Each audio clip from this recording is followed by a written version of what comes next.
Здравствуйте, дорогие друзья! Сегодня мы вновь в гостях у Ольги Курсовой, и мы продолжаем наш проект «Читаем моду» с Ольгой Курсовой.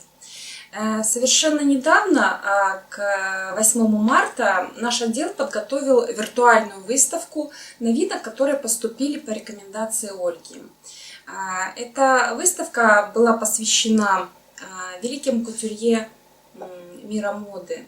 Это и женщины, и мужчины.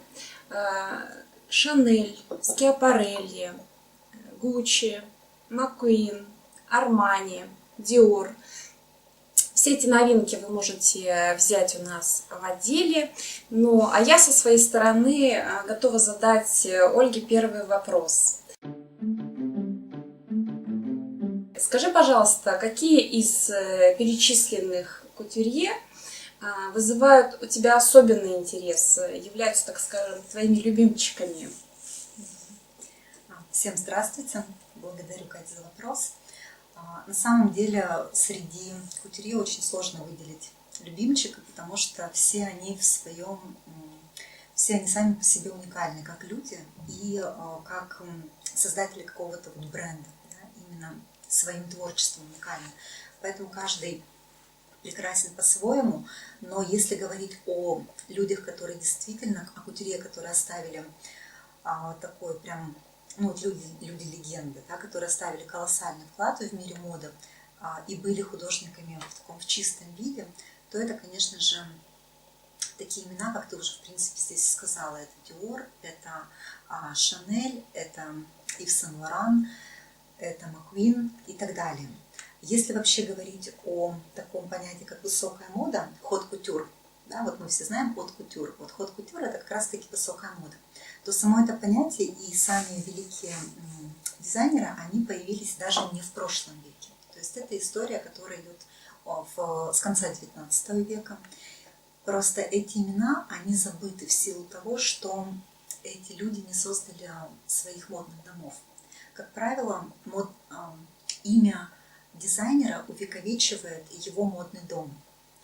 И если дизайнеру по какой-то причине не удается создать свой модный дом, либо он закрывается, имя дизайнера тоже канет в лету. Поэтому дизайнеры, которые творили первые мастера хот-кутюр, которые творили в конце 19 века, их имена, к сожалению, забыты. И те имена, которые дошли до нас, это примерно начало 20 века. То есть это примерно 1930-е годы. Вот как раз-таки эпоха расцвета Коко Шанель, Эльза Скиапарелли. В 50-е появился Диор, потом Ив Сен Лоран, Кристобаль Баленсиага. То есть все эти имена мы знаем, потому что они, модные дома этих великих кутюрье, под их именем до сих пор существуют. В период Второй мировой войны также модные дома многие закрылись. То есть дизайнеров существовало достаточно много до Первой мировой войны, но так как модные дома закрылись и сейчас до нас не дошли, то, соответственно, имена этих дизайнеров тоже канули в лету. В чем секрет успеха? Почему те дизайнеры в конце 19 века и, может быть, в начале 20-го многие не смогли создать свои модные дома и увековечить имена? И сейчас ведь очень многие дизайнеры разного уровня таланта делают это довольно просто. Да, хороший вопрос. На самом деле нужно понимать, что раньше дизайнерское искусство – это было искусство в чистом виде. То есть как в эпоху Шанель, Скиапарелли, Диора эти люди просто творили. Они создавали какую-то коллекцию, и, в принципе, так как конкуренция была не так велика, как на сегодняшний день, то эти имена все были на слуху, естественно, у них был пул благодарных клиентов, и все, что бы они ни создали, это, конечно же, покупалось, расхватывалось, как горячие пирожки. Сейчас, и в этом был успех, в том числе создания коммерческого дома, поддержания его, потому что был пул лояльных, благодарных клиентов, и невысокая конкуренция на этом рынке. Удерживались только те, кто достигал каких-то действительно таких высот, да, в том числе и финансовых. Если говорить сейчас о современной модной индустрии, то это, конечно же, абсолютно коммерческая история. Это нужно понимать, что чистого искусства, как это было во времена Ив Сен-Лорана, да, во времена Баленсиага, сейчас этого нет, потому что очень много обусловлено политическими и социальными, и в том числе финансовыми, маркетинговыми реалиями. Поэтому сейчас мода, она является отражением того, что происходит в мире. И если дизайнер хочет продать свою коллекцию, которую он создал, он так или иначе должен ориентироваться на какие-то маркетинговые вещи. То есть искусство ради искусства в мире моды ушло на второй план.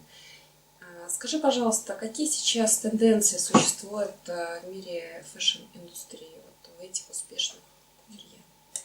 Немножко скорректирую мысли. То есть искусство как искусство, оно продолжает оставаться, но только на подиуме. Чтобы вот понимать эту разницу, да? Все, что уходит в коммерческую продажу, так называемая вторая линия, например, это все, естественно, уже имеет адаптацию да, в повседневной жизни. Все, что мы видим на подиуме, да, это, конечно же, там присутствует так называемое чистое искусство, но тем не менее уже с отголоском на то, что происходит в мире. Потому что мода, она как зеркало отражает вот эти реалии. Если говорить об основных тенденциях фэшн-индустрии, то сейчас в первую очередь можно сказать об так называемом экологичном, этичном, осознанном потреблении. Я думаю, что уже многие не раз сталкивались с этим словосочетанием, да, с этими словами, потому что нужно понимать, что модная индустрия, да, ее ни в коем случае не нужно идеализировать по той простой причине, что она наносит очень серьезный вред окружающей среде, занимая второе место в мире по загрязнению окружающей среды. Поэтому волна зеленых, да, волна Greenpeace, она как бы под общественным давлением вынудила современные бренды задуматься о том, что производство должно быть этичным по отношению к планете, на которой мы живем. Поэтому сейчас очень много ресурсов вкладывается в создание новых технологий, новых тканей. Появляются линейки одежды под названием эко-френдли.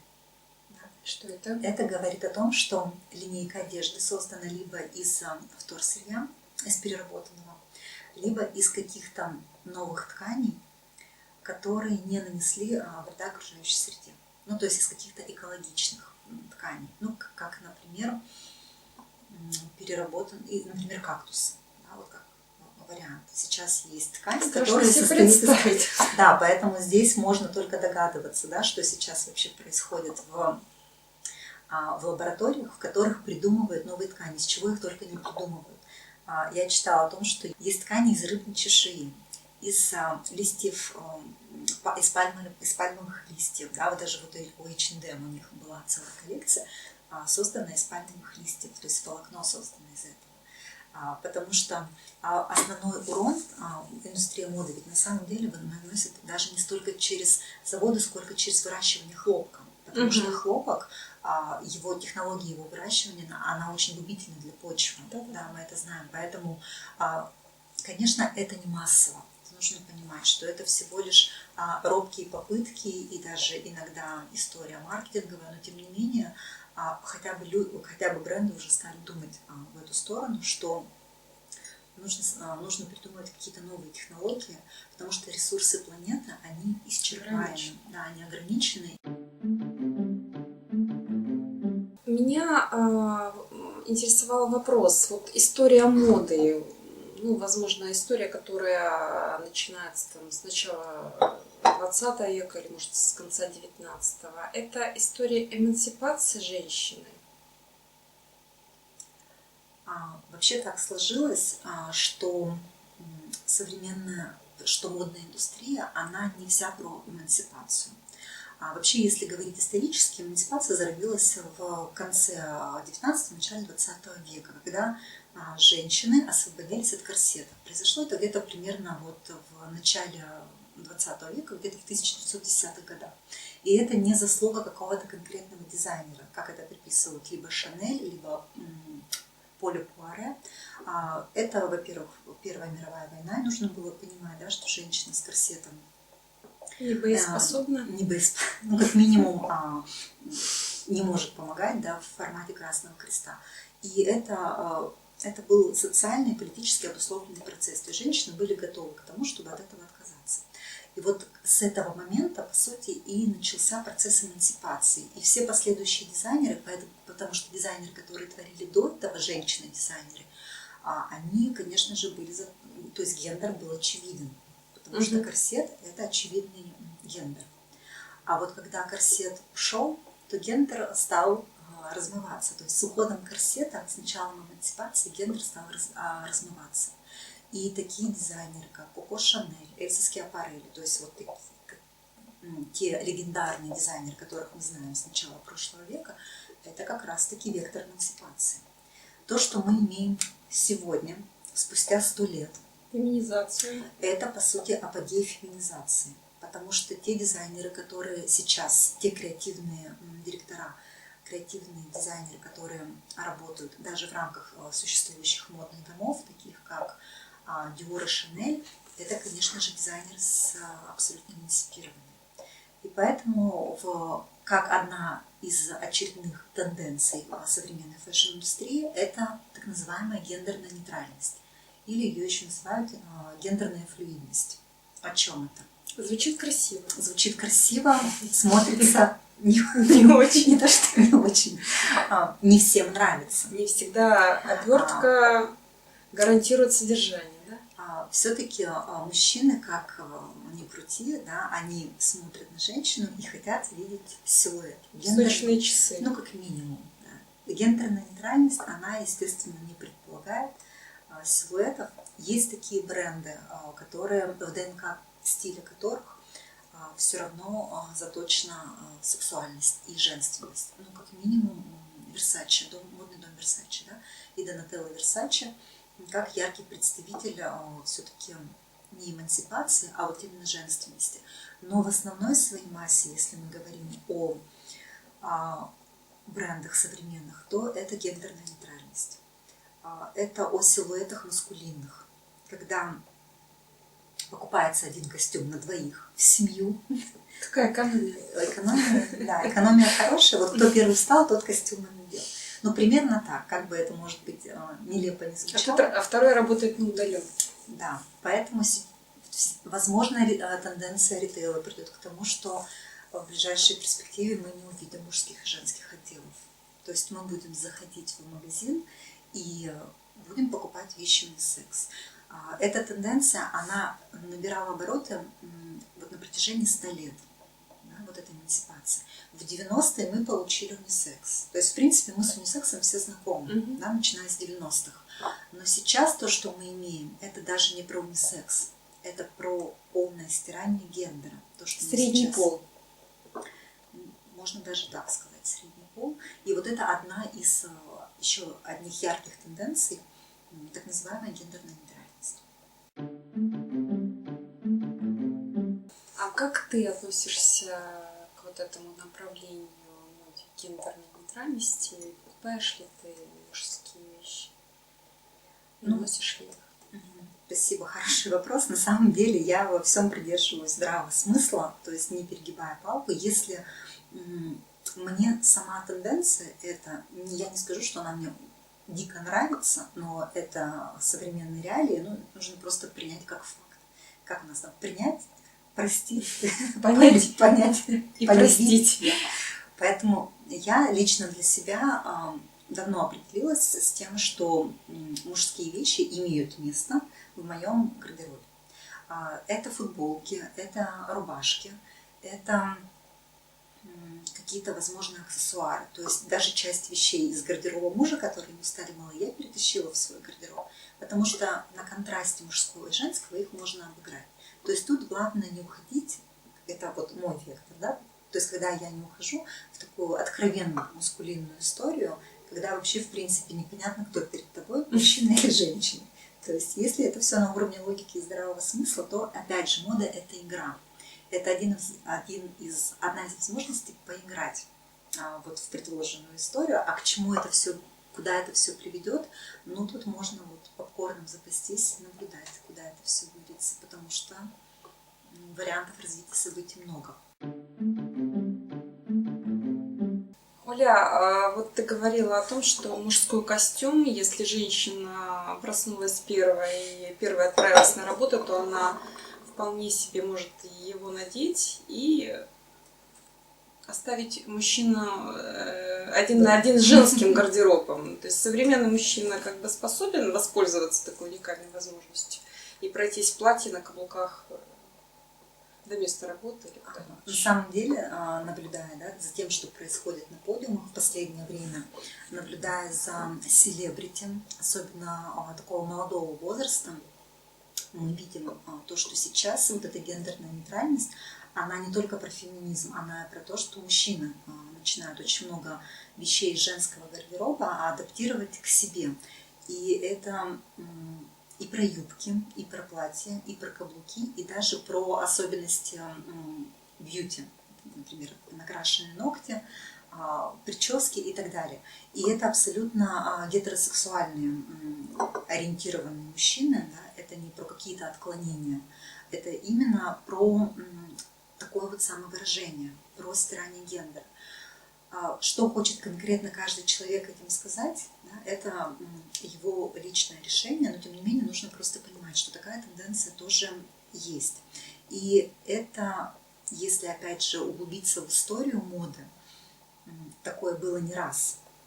Даже коронованные особы в разные века ходили и на каблуках, и в платьях. И если взять культуру Великобритании, например, шотландцев, они до сих пор ходят в юбке на своих коренные шотландцы. Поэтому элементы женского гардероба, как нам кажется, исключительно женского гардероба, такие как платья и юбки, блузки с боа, да, вот с этим с жабо, это ведь в свое время были яркие элементы мужского гардероба. Просто мы настолько об этом, наверное, забыли, потому что на протяжении достаточно длительного периода это были исключительно элементы женского гардероба. А если взять историю, то такое в мире моды уже было. Дорогие друзья, мы с Ольгой приглашаем вас посетить нашу библиотеку, и обязательно познакомиться с выставкой «Легенды моды», «Читаем моду. Легендарные кутюрье». На выставке представлено более 8 известных кутюрье. Это автобиографии, мемуарная литература. Очень достойные издания. Мы их приобрели, как я уже говорила, по рекомендации Ольги. Это будет очень полезное и интересное чтение для вас. А Ольгу я благодарю за чудесный разговор, очень интересный, содержательный. Он открыл для нас очень много новых тем, о которых следует подумать и в части экологии, и в части личного образа. Я думаю, что мы встретимся через 2 месяца. Ждем ваших тем ВКонтакте. Звоните, пишите. До новых встреч. Пока-пока.